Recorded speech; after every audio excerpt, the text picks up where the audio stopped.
दोस्तों नमस्कार, जय हिंद। आज मैं पुनः फिर से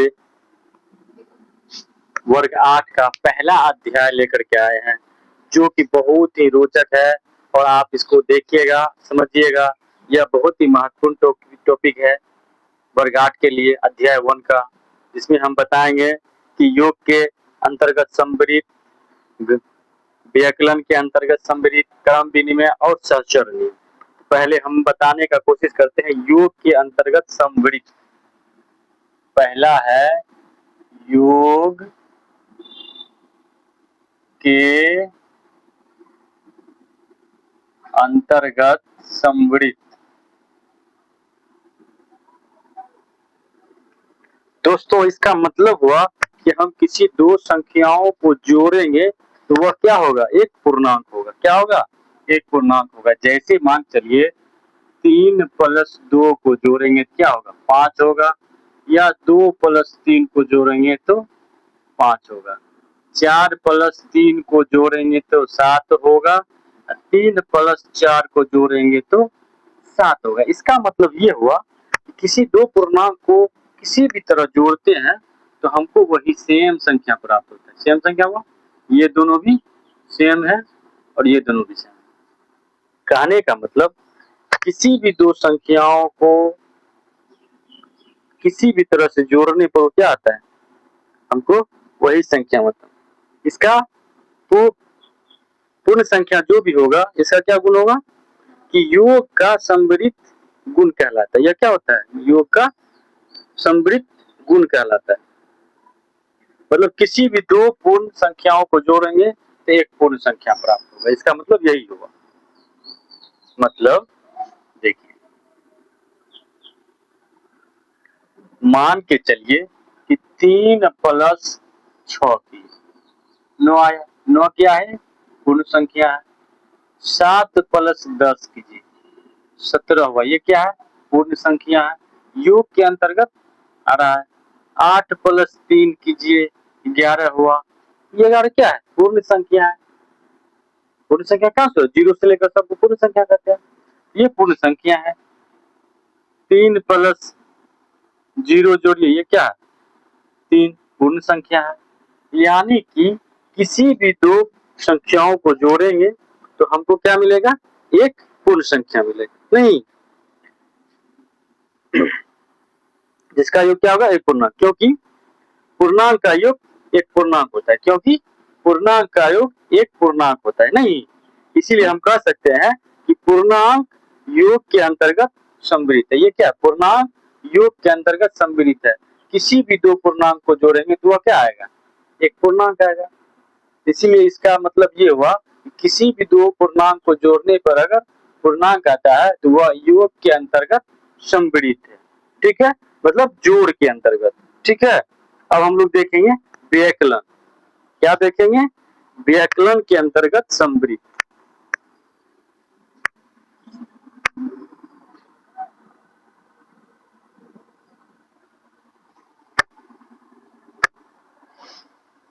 चलिए दोस्तों, अब हम देखते हैं व्याकलन के अंतर्गत सम्मिलित। व्याकलन मतलब होता है घटाव, जो हम घटाते हैं।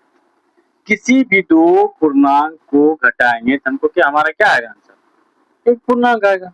जैसे 5 - 3 = 2, क्या है, पूर्णांक है ना। 7 - 5 = 2, पूर्णांक है। 5 - 8 - 3 क्या है, पूर्णांक है। नहीं, ये क्या है, पूर्णांक है। 7 - 12 - 5 क्या है,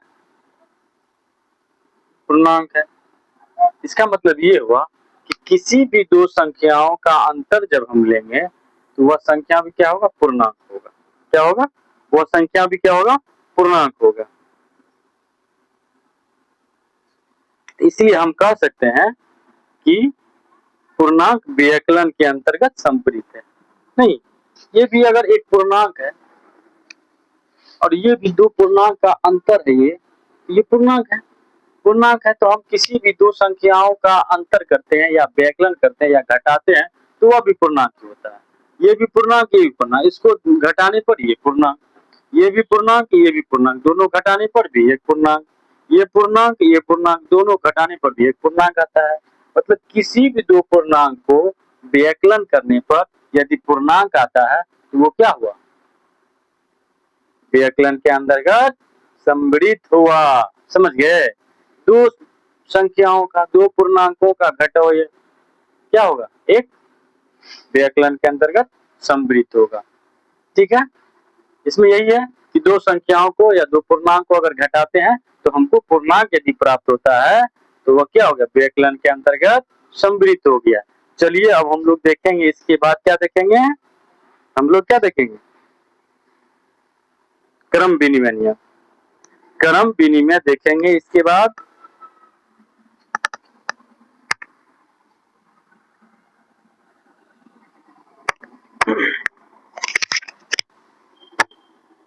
चलिए दोस्तों, अब हम अगला टॉपिक हो गया क्रम विनिमय गुण।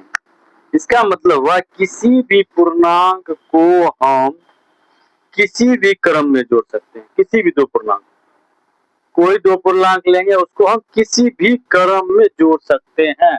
मान के चलिए -5 जोड़ 4 बराबर क्या हुआ, -1। ले लीजिए 4 -5 बराबर -1। मतलब इधर से जोड़े कि उधर। क्रम विनिमय मतलब हुआ क्या, स्थान परिवर्तन करने पर भी उसका आंसर क्या आएगा, वही आएगा। इसी तरह ले लीजिए 5 + 4 बराबर 4 + 5, क्रम उल्टा हो गया, ये क्रम विनिमय हो गया।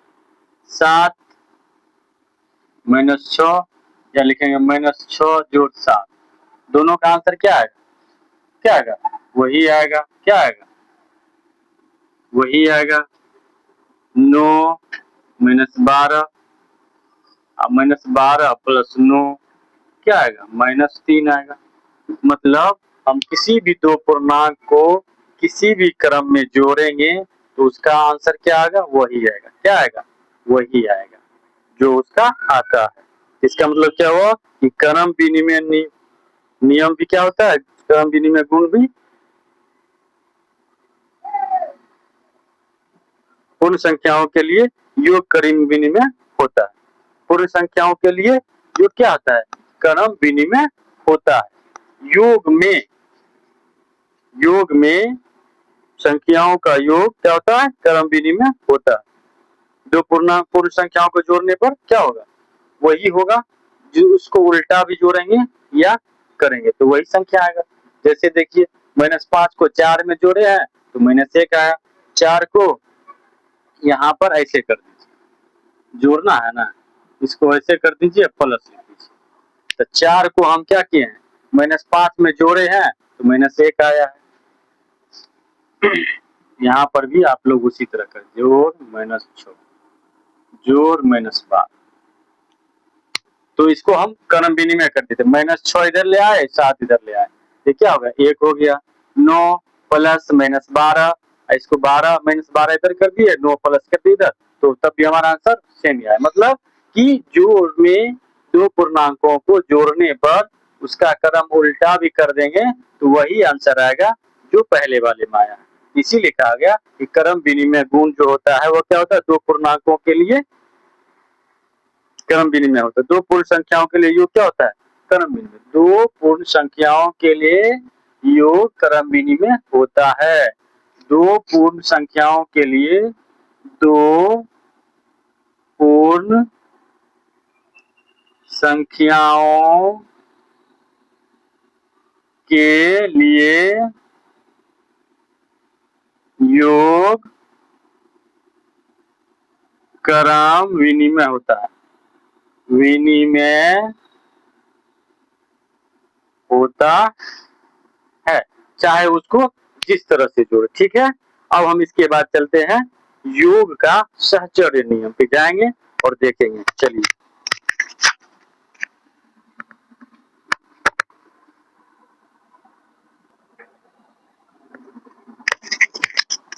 चलिए दोस्तों, अब हम लोग देखते हैं योग का साहचर्य नियम। साहचर्य नियम का मतलब हुआ कि पहले किसी दो संख्या को जोड़ या घटाव करने पर, तीसरी संख्या में जोड़ने पर, और उसके बाद क्या करेंगे, लास्ट दो संख्याओं को जोड़ या घटाव करने पर, प्रथम संख्या में जोड़ने या घटाव पर दोनों का मान क्या होगा, बराबर होगा। चलिए हम लोग कैलकुलेशन करते हैं, ठीक है।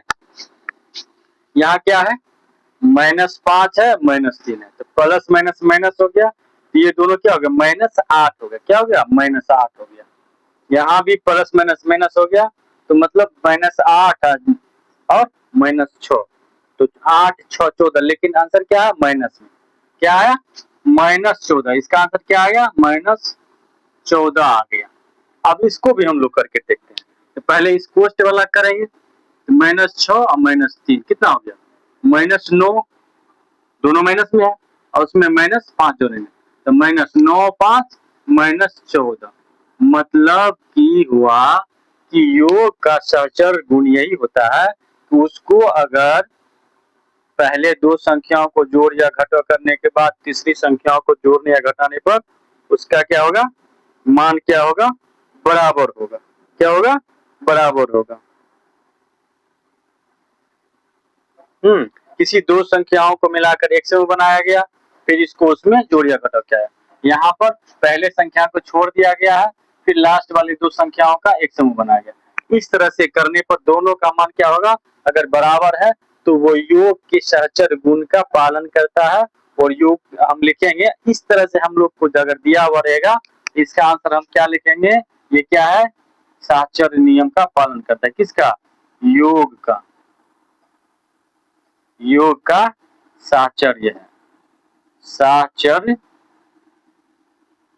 है, ऐसे हम लिख सकते हैं। पूछता है कि इसमें कौन सा गुण का उपयोग किया गया है, क्रम विधि में किया गया है, साहचर्य का किया गया है, तो हम लोग यहाँ पर लिख सकते हैं कि यह योग का साहचर्य नियम है।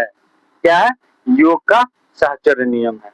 मतलब पहले दो संख्याओं का एक ग्रुप बनाया जाएगा, एक संख्या को छोड़ देगा, फिर लास्ट वाले दो संख्याओं का एक ग्रुप बनाया जाएगा, पहली संख्या को छोड़ देगा।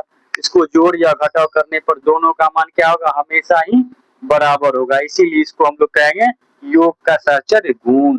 यह योग का साहचर्य गुण हुआ कि उसको किसी भी तरह से उल्टा पुल्टा करके जोड़ने पर भी उसका मान क्या आएगा, बराबर आएगा। हमेशा ही मान उसका क्या आएगा, बराबर होगा, समान होगा।